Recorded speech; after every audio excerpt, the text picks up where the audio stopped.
Hi, Sami here, your career strategist, and I want to tell you just how long you really have to make an impression on an HR manager or a recruiter or any sort of person who's doing that first round of resume reviews.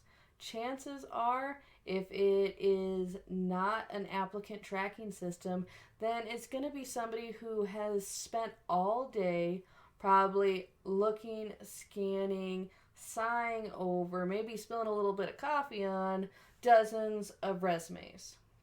When you have finally gotten your resume into the hands of a human, I'm sorry to tell you, but they're going to maybe spend between 10 to maybe, if you're lucky, a minute on that resume.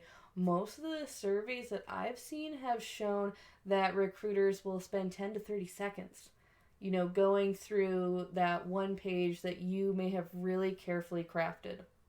So, the thing to understand is that when you're making a resume, keep the skimmers and the scanners and the people who are kind of distracted because lunch is about to happen, but they have your resume to look at before they can kind of clock out for a little bit. Keep them in mind as much as you may keep the actual hiring team and the applicant system in mind, because you got to get through that first round before you can get to the second round and hopefully to get an interview. So, sorry to break it to you, but that is how long someone's actually going to be looking at your resume in that first round of resume reviews. Sorry. Well, thanks for watching and have a great day.